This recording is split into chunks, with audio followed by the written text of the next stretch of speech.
Hey everybody, welcome to another episode of Windshield Time, the podcast where we help you use your windshield time to turn learning into earning.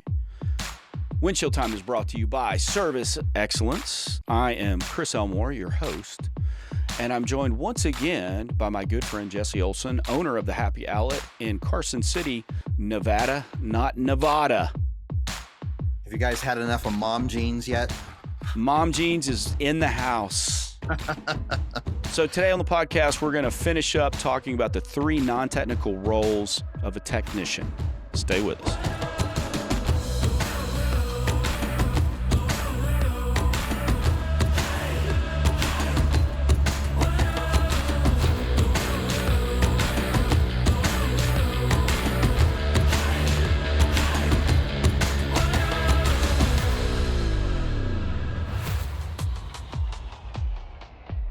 You know how you see a picture of yourself from the past and you're wearing the same shirt that you got on now?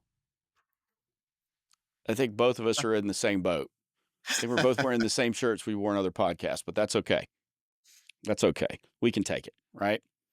So, I got a question for you, Jesse. All right. I want to know the last three books that you read. Last three books I read. I haven't read a book in a while. I read a book. The last book I read was on reincarnation, and had a little bit of quantum physics in the end of it. Book before that was Atomic Habits. And I don't read a lot of fiction, but I can't think of the third book that I read. Last three books I read Morning Star, which is the third book in the Red Rising trilogy of dystopian far future science fiction. Yes, that's crickets that you now hear because everybody's like, what in the world is that?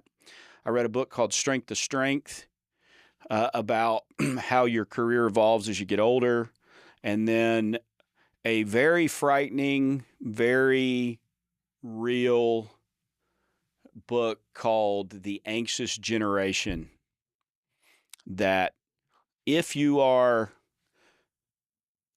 so my kids who are 28 and 30 were the anxious, what this author calls the anxious generation. And it talks about the changing dynamics of childhood and play and all this kind of stuff because, you know, my kids were 13, 14 years old when the iPhone came out and then all the evolution of social media. And the book is about the effect it can have on those kids and the connected childhood that everybody has now.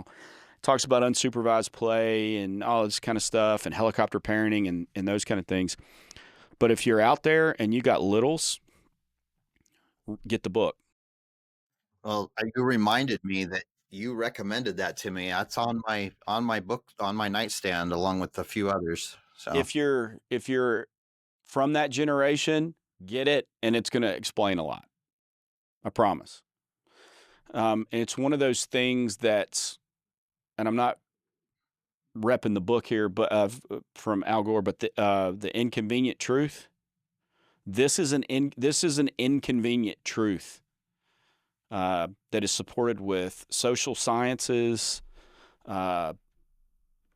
credible sources, all kinds of stuff, data, and it's enlightening in that it shows you something that opens your eyes to something, but it also helps explain a lot of the trends we see with younger people these days. You know, I like that. There's a book that I read. Not my last three books, but a book that I read called The Fourth Turning, and it has to do with the social sciences and, you know, history kind of repeating itself a little bit, things that you see, you know, we're kind of in an industrial revolution all over again with AI and stuff. But when you understand those things and you kind of make sense, it kind of can be a little comforting too. Like you understand it, you kind of. Yeah. And this makes sense. What's that? You know what I'm trying to say? Like, yeah, this makes sense. And you're not just living in the world and things are happening around you and to you, right? Yeah. And so let me just say this, and I'm not judging one way or the other. Don't hear that from me. But it makes you have a different insight into younger teenagers and kids having smartphones. And when you're sitting at a restaurant and everybody's looking down at their phone, mom, dad, kids, or when you see people with toddlers and young children plopping an iPad in front of them, you just have a different perspective on it. Mm-hmm. So anyway, I know we got a little heavy there, but let's get into, and I guess Alex has read some good books. I don't know. Let's get into our final point in the 3 non-technical roles of a technician. Okay. And again, technical excellence supports all of these. Okay. But the 3 non-technical roles are the client delighter, the problem solver, and the revenue producer. We're going to talk about the revenue producer today. But all 4 roles, the technical and then 3 non-technical roles, all happen simultaneously and are all interconnected. You can't have one without the others. Okay, so let's just set that foundation. One without the other. Love and marriage. Love. Frank Sinatra song and the opening theme to Married with Children. Married with Children. Huh? There you go. Set in Chicago. Lots of scenes from Where Chicago. our good friend Jack is. Yes, where our good friend Jack Arnold is, by. Arnold Electric. Yeah. So let's get into this, Jesse. When we're talking about a revenue producer, I think the first thing that happens is people think of, oh, you're talking about being a salesperson.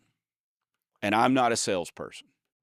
No, I said on the other podcast that, you know, I think the mind goes straight to sales, but I actually, when you laid this out and we said, okay, revenue producer, the first thing that came to my mind was the installer.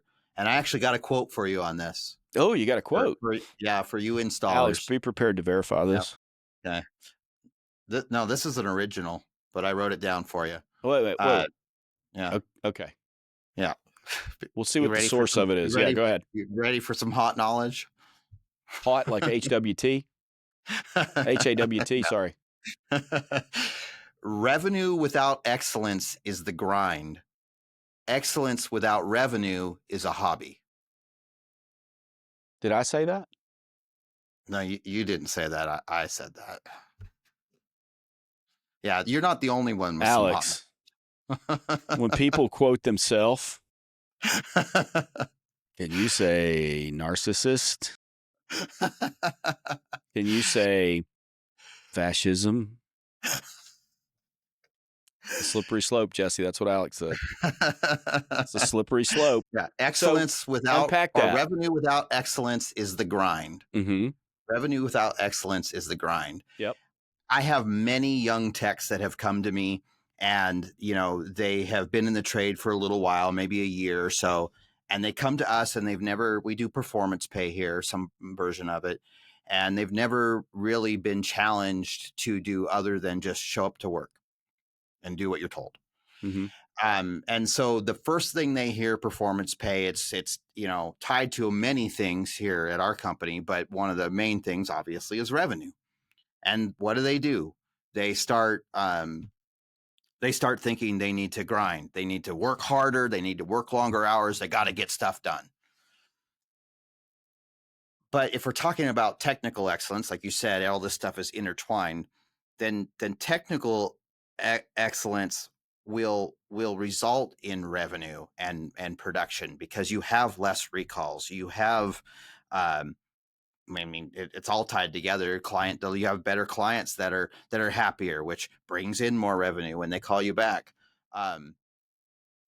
If you have no excellence, you're just grinding. You're just trying to work your ass off, right? And can Jesse say ass, Alex? Yeah, can I? He confirmed you can. Okay. And excellence without revenue is a hobby. Well, that goes back to what we were talking about before with the guy that overthinks everything. He's technically excellent. He does everything right. He's making it sure everything's level, but he takes forever and isn't producing anything. Yeah. Well, I think that the narcissism of quoting yourself is overwhelming, but I think it's a good quote.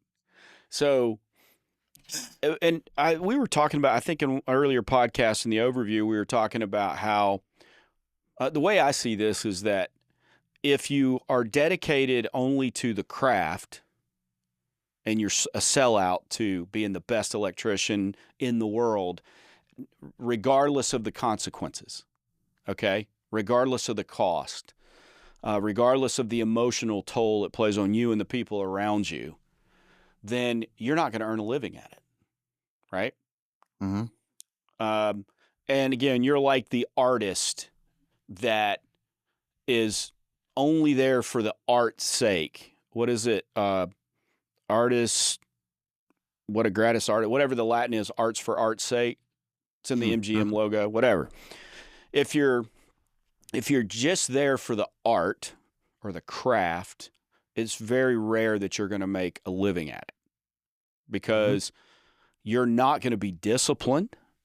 You're not going to understand a process that makes it consumable by other people. If you're the artist that says, I don't care about the money I get for my paintings, for instance. Well, okay.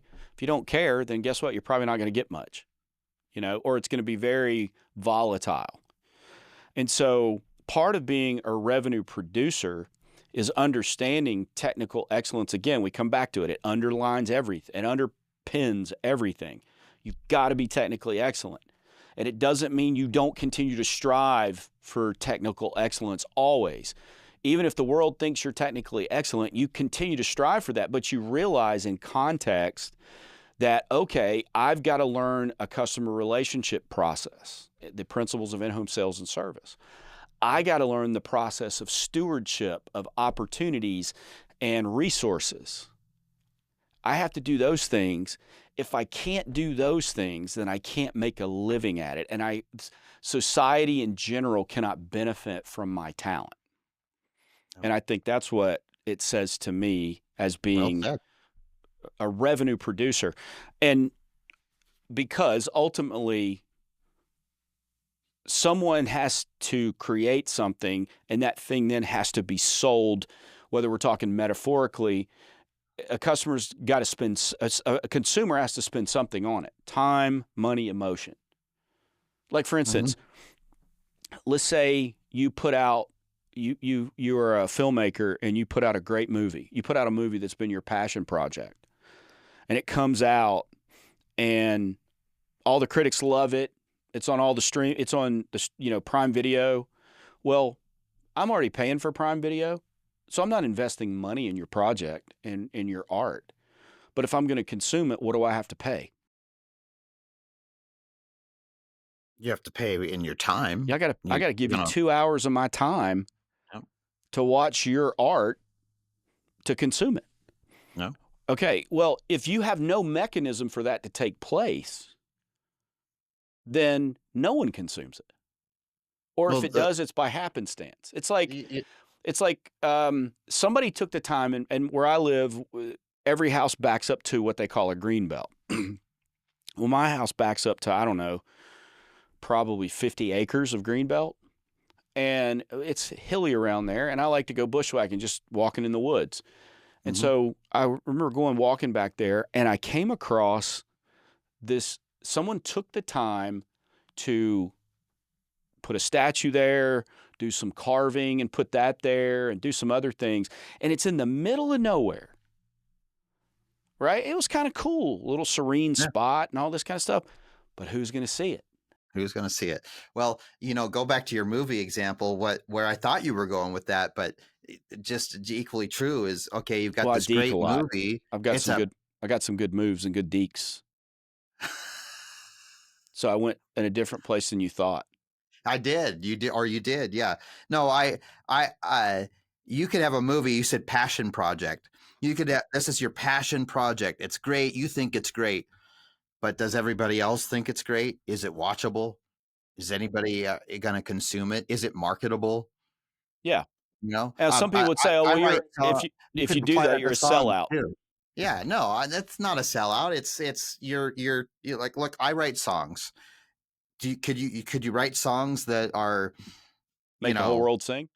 yeah, that make the whole world sing. Uh, you could write a song that's fine for you, some sort of an outlet, or do you write songs that An people want to ode listen ode to the arc fault breaker. to?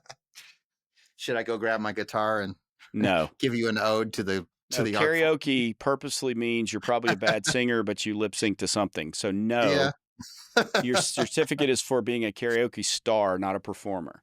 Yeah. Well, okay. So you've said a few things. Performer, you mentioned actor before on a Yep. previous podcast. Like, I wanna seize on those because yes, you're a performer. You're not just writing songs for yourself or making movies for yourself. You're making movies and you're making art for For other other people people. to enjoy. Exactly. And that's the thing is if you're only sold out to the art, you're going to forget that because you're going to lose perspective on the people that you want to enjoy your art. No. Okay. The people you Well, I want to think avoid. every artist goes into the world to try to make an impact in the world. Yes. Well, if nobody's consuming your art, you're not making no impact. Jesse, if a tree falls in the woods and no one's around to hear it, does it make noise? No, it does not, because noise is just air pressure moving, and it has no information till it hits your ear. That was a very technical explanation to a comment that you should have just gone exactly to, but whatever. No, but I think you're making my point though, which is, okay, does that tree fall in the forest? No, if no one's around, it's just air move or pressure moving through the air. Mhm. It doesn't have meaning to someone until Right. someone hears it, right? And I Yep. think that's kind of similar to what we're saying. Yeah. So let's break down what it means to be a revenue producer. Okay. So to be a revenue producer, it means you are capable. There's several parts. So this is not necessarily in order, but sort of. First and foremost, are you capable of monetizing your work? Are you capable of selling it? Because I can diagnose anything, but if I can't sell the customer on getting it done, the repair or the upgrade or the replacement, then great. I'm a great diagnostic person, but whatever. I can't monetize it. I can't be a revenue producer. You got to be able to do that. And if you're just real quick, if you're the tech that's out there that's thinking, oh well, I don't want to do that. Somebody else will. I just install. Well, I'm telling you, somebody else is. Your boss, your service manager, somebody is, and you are too, whether you think it or not. Even if you're going back to do the install, the sale is still continuing. yeah, So, because the customer could stiff arm you at the front door and like, no, you're not. No, I'm sorry. I don't feel comfortable with you in my house. They probably won't do that. They'd probably just call the office and say, I'm not comfortable with the people you're sending to me.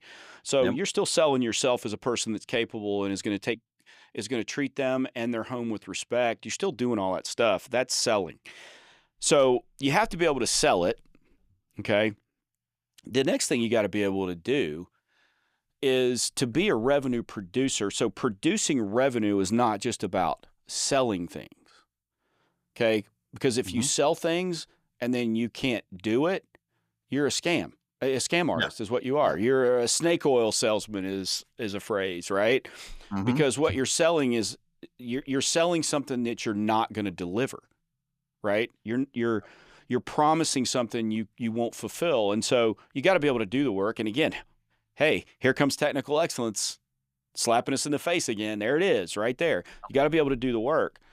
But I think the other end of revenue producer is profitability. And where that comes from is being a good steward. Well, let's talk about this. A good steward of the opportunities you're given and a good steward of the resources you're given.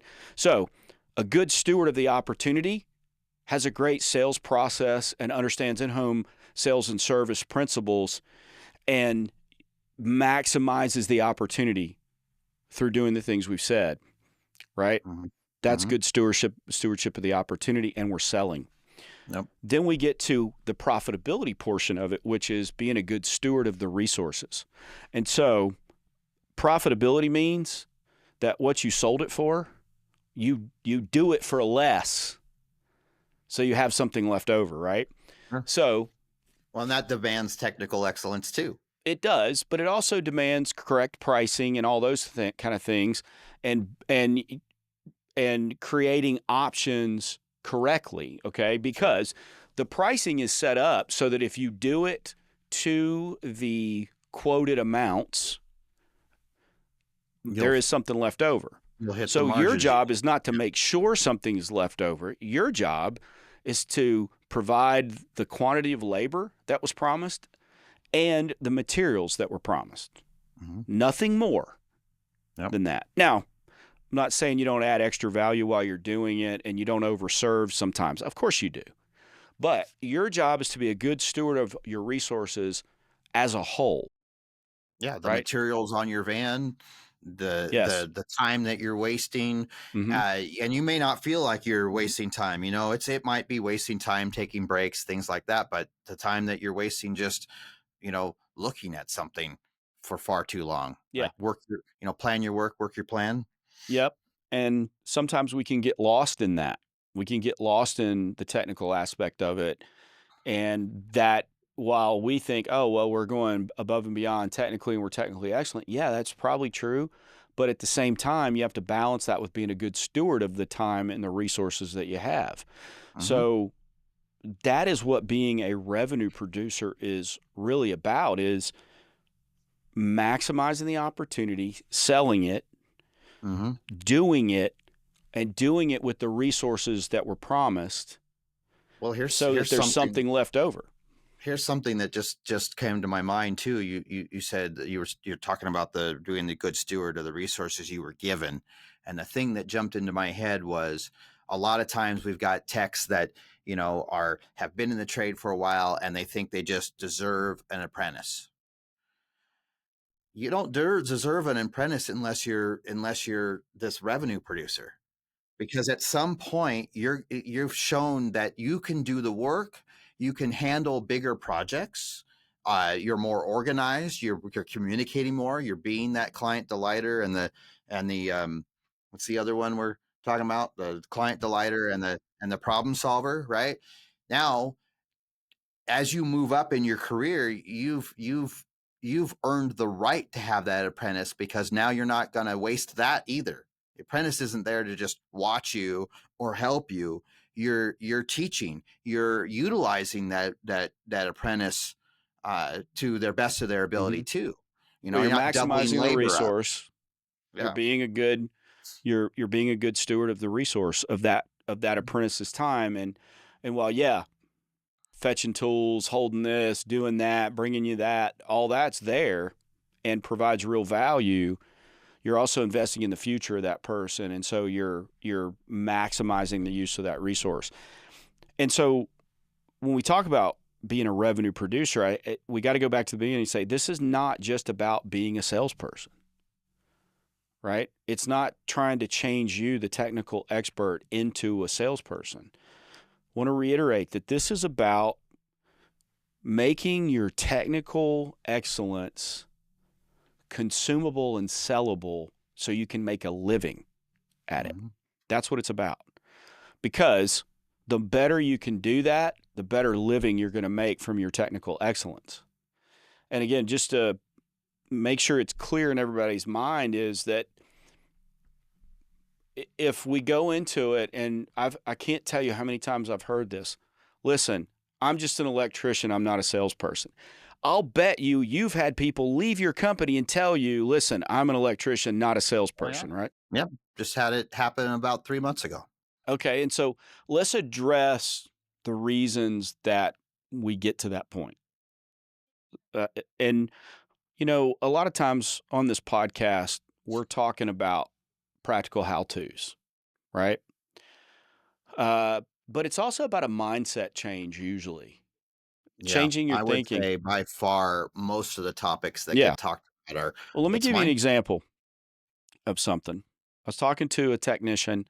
Uh, Shout out to Julian. If you're listening, Julian, thank you so much for reaching out. I'm so glad I got to talk to you.